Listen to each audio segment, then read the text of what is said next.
Dans cette première vidéo, nous allons apprendre à utiliser l'interface d'Adobe After Effects. Donc je vais vous montrer un peu les différentes fenêtres et vous dire à quoi elles servent. Alors une fois que vous avez ouvert Adobe After Effects, vous voyez, vous avez plusieurs fenêtres. Alors pour être sûr d'avoir la même chose que moi à l'écran, vous allez cliquer ici dans Fenêtre, Espace de travail, par défaut, et vous faites Rétablir par défaut sur la disposition enregistrée. Comme ça, vous êtes sûr d'avoir vraiment ce que vous voyez là. Alors tout à gauche ici on a le panneau projet, c'est là que vous allez importer tous vos médias, donc vos vidéos, vos audios, vos photos, tout se fait ici. Alors dans ce panneau vous avez plusieurs options ici qu'on verra un peu plus tard qui nous permettent de créer une nouvelle composition, créer un nouveau dossier.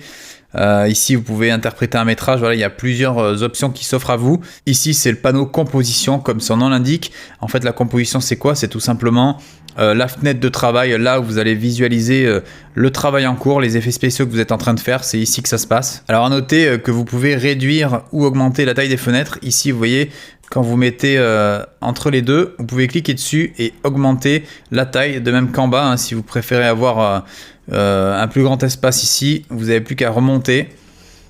Et si jamais vous voulez remettre comme c'était avant, vous allez dans Fenêtre, Espace de travail, Rétablir par défaut la disposition enregistrée. Voilà, ça vous permet de retourner à l'état normal. Il y a une autre option qui est pas mal aussi, je vais vous montrer. Quand vous êtes dans ces panneaux-là, vous voyez, il y a plusieurs panneaux. Donc on a le panneau info qui va permettre d'obtenir différentes informations sur les couleurs, sur la position de votre objet, etc. Ça, c'est ce qu'on verra dans la suite des leçons. Mais là, ce que je voulais vous montrer, c'était comment désancrer des panneaux.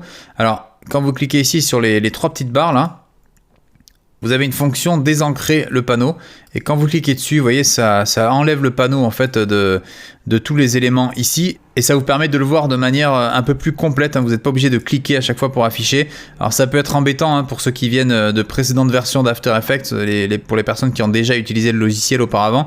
Et bien en fait toutes les fenêtres étaient ouvertes et on devait juste les réduire à chaque fois. Sauf que depuis les dernières versions, on est obligé de venir cliquer pour afficher les fenêtres. Donc des fois ça peut être un peu embêtant. Donc je vous invite à désancrer vos panneaux pour les placer comme vous voulez. Vous voyez, je peux mettre là. Alors si vous voulez en plus linker les deux panneaux là, vous pouvez ici en cliquant directement dans le nom, dans caractère, vous pouvez déplacer le panneau et là vous voyez, vous pouvez soit le mettre sur le côté ici, en haut. Alors je vais tester pour vous montrer, vous voyez, quand je mets là, mais ça me permet d'avoir les deux panneaux qui sont liés entre eux. Vous voyez, si j'en déplace un, l'autre est lié, donc ça peut être plus efficace pour s'y retrouver visuellement. Alors toutes ces fenêtres ici vont nous permettre d'effectuer différentes actions sur notre composition, donc sur nos éléments. Vous voyez, on va pouvoir retoucher nos caractères, notre typo ou nos polices. Ici ça va être pour l'alignement des textes qui s'appelle l'outil paragraphe. Un suivi, ça va être pour suivre des cibles, faire un tracking. Remplissage d'après le contenu, c'est un des nouveaux outils qui est utilisé pour supprimer des éléments indésirables des vidéos. Voilà, vous avez plusieurs options. Alors si jamais vous voulez d'autres options, vous allez dans Fenêtre ici et vous avez encore des panneaux. Vous voyez, si par exemple je mets dessin de trajectoire, et ben ça va vous l'afficher ici de la même manière que tous les autres panneaux. Alors vous voyez, il y a beaucoup de fonctions sur After Effects. C'est pour ça, à mon avis, qu'ils ont fait cet affichage là, c'est pour nous simplifier la tâche, pour qu'il y ait vraiment tout à disposition en cliquant juste là pour les ouvrir. Alors c'est ici que vous avez vos effets. Vous voyez, dans ce panneau là, effets, vous pouvez taper n'importe quel nom d'effet. Vous voyez, si je mets niveau, et bien ça m'affiche tous les effets en lien avec le mot niveau. Voilà, vous pouvez tout afficher depuis ce panneau là. Et enfin, nous avons le dernier panneau qui est le panneau composition. Là, pour l'instant, il n'y a aucune composition en cours, mais vous allez voir tout à l'heure, quand je vais vous apprendre à créer une nouvelle composition, vous allez en fait faire ici vos effets spéciaux, votre montage, si vous préférez l'appeler comme ça, ce qui va vous permettre d'éditer à partir de là. Vous voyez ce qu'on appelle une timeline. Vous allez avoir le temps qui s'affiche et vous pourrez faire tous vos effets spéciaux à partir de cette fenêtre.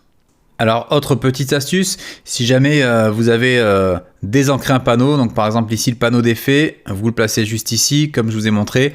Donc vous voyez, je peux faire aussi ça, si je clique là sur le texte effet que je déplace, comme je vous ai montré tout à l'heure, vous pouvez le mettre ici et c'est encore plus pratique de l'avoir vraiment linké, vous êtes sûr au moins qu'il ne bougera pas. Alors, si vous avez un espace de travail qui vous convient, vous pouvez l'enregistrer, vous allez ici dans Fenêtre, Espace de travail, et vous faites enregistrer en tant que nouvel espace de travail. Alors imaginons que je mette par exemple l'espace de travail tuto, je fais OK et là en fait j'ai mon espace de travail qui est défini. Donc pour retourner à standard, je vais dans Fenêtre, espace de travail standard. Vous voyez, donc par défaut. Et donc là, comme on peut voir, le par défaut est resté sur la configuration de l'espace de travail tuto. Alors ce que vous pouvez faire, c'est tout simplement rétablir par défaut la disposition enregistrée. Et là, vous récupérez vos réglages. Mais si vous repassez donc à l'espace de travail tuto, vous voyez, ça vous permet de switcher de l'un à l'autre. Maintenant, si on retourne à par défaut, eh ben, ça va re-switcher sur l'espace de travail initial. Cette vidéo de présentation de la navigation sur Adobe After Effects est maintenant terminée. Je vous invite à passer à la vidéo suivante où nous allons apprendre à créer une nouvelle composition.